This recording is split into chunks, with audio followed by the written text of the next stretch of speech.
தமிழ்நாடு சட்டசபை இன்று தொடங்கியது. முதல்ல இந்த ஆண்டு சட்டசபை தொடங்கியிருக்கு. கவர்னர் உரை நடந்திருக்கணும். கவர்னர் ரவி அவர் கிறுக்க இது மாதிரி கிறுக்கணுங்களால் தான் கவர்னர் பதவிக்கே ஒரு மரியாதை இல்லாத போயிடுது.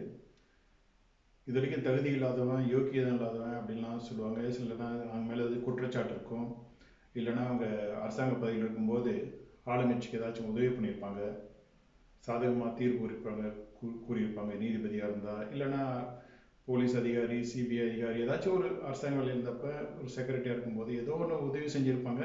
அதுக்கு பரிகாரமாக கவர்னர் பதவி கொடுப்பாங்க. மேலும் விசுவாசத்துக்கும் கொடுத்துருப்பாங்க. அந்த எந்த கட்சி ஆளுங்கட்சியாக இருக்கோ அவங்களுக்கு விசுவாசமாக அவங்க சொல்கிற சில தீய செயல்களை மாநில அரசாங்கத்துக்கு மூலமாக சட்டத்திற்கு உட்பட்டு,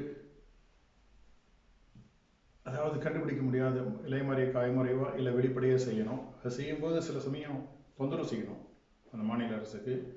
அப்படி செய்யும்போது நிறைய கவர்னர்கள் ஒரு அட்லீஸ்ட் பொது வாழ்க்கையில், பொது வெளியில் நடக்கும்போதாச்சும் கொஞ்சம் நாகரிகமாக நடந்துப்பாங்க, நாகரிகமாக பேசுவாங்க. அது எதுவுமே இந்த தமிழ்நாட்டு கவர்னராக இருக்கிற கிருகனுக்கு, ரவிக்கு இல்லை.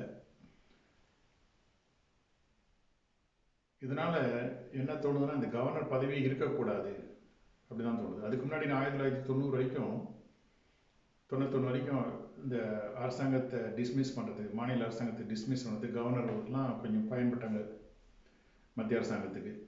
இப்போ இந்த பாபர் மசூதி இடித்த பிறகு எந்த மாநில அரசாங்கம் டிஸ்மிஸ் செய்யப்பட்டாலும் அது 2/3 மெஜாரிட்டி வந்து லோக்சபா, ராஜ்யசபாவில் அந்த 2/3 மெஜாரிட்டியோட அங்கீகரிக்கப்படணும். அப்படி பார்க்கும்போது அது ஒரு பெரிய செக் ஆகிருக்கு. அதான் சுப்ரீம் கோர்ட்டுடைய ரூலிங். பாபர் மசூதி இடித்த பிறகு, அதுக்கு பிறகு ஏன்னா அந்த அரசாங்கம் கவிழ்ந்தது. அதுக்கு பாதுகாப்பாக இது மாதிரி கவர்னர்கள்லாம் தங்களுடைய பதவியை துஷ்பிரயோகம் பண்ணக்கூடாதுக்காக அந்த அந்த நீதிபதிகள் உத்தரவு, அந்த நீதிமன்ற தீர்ப்பு, அது முடிவு நல்ல முடிவு. அதனால் இந்த கவர்னர்களோட இப்போதைக்கு ஒன்றும் பிரயோஜனம் கிடையாது. அதிகபட்சம் ஒரு இது மாதிரி தேவையில்லாமல் தொந்தரவு பண்ணிட்டு இருக்கலாம். இதில் பிரச்சனை என்னென்னா, இவங்க வந்து பல பல்கலைக்கழகத்தில், எல்லா பல்கலைக்கழகத்திலும் இவர்கள்லாம் வேந்தர்களாக இருக்காங்க. அப்படி இருக்கும்போது இவனுங்க வந்து துணை மந்திரிகளை நியமிக்கிறது கிடையாது. இப்போ சசிகலனாச்சும்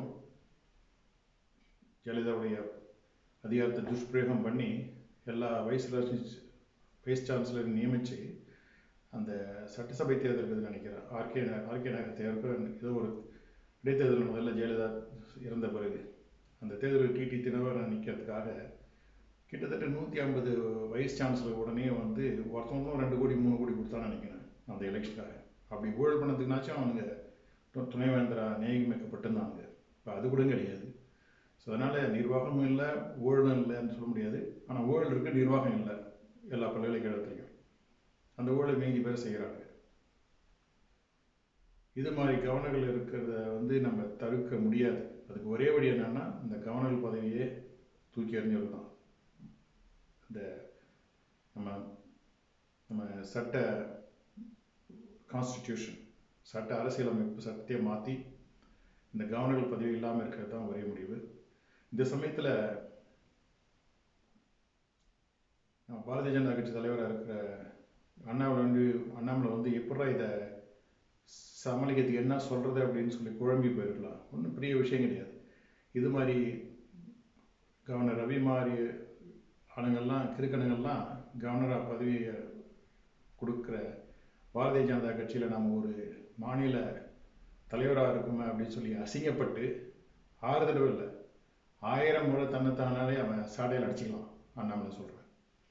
காரணம் என்னென்னா, அவன் பேசி ஏதாச்சும் உளறி தன்னைத்தானே அசிங்கப்படுத்தி மேலும் பாஜகவை அசிங்கப்படுறதை விட பேசாமல் இந்த கேலிக்கூத்தான முட்டாள்களை கவர்னர்களை நிற்கிற பாரதிய அரசாங்கத்தை நினச்சி அந்த கட்சியில் தான் ஒரு பாரதிய ஜனதா கட்சியினுடைய ஒரு மாநில தலைவராக இருக்கிறோம்னு சொல்லி அதை அசிங்கப்பட்டு அண்ணாமலை 6 முறை இல்லை 1000 முறை தன்னையாலே சாட்டையால் அடிச்சுக்கின்னு வருத்தி அது தன் அசிங்கத்தை நினைச்சு அதுக்கு ஒரு பரிகாரம் தேடிக்கலாம்.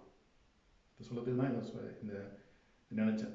இது இதெல்லாம் அப்புறம் பேசுவோம். நிறைய பேருக்கு பேசுறது ஒரு தடவை ஒரு சின்ன விஷயமா பேசுவோம்.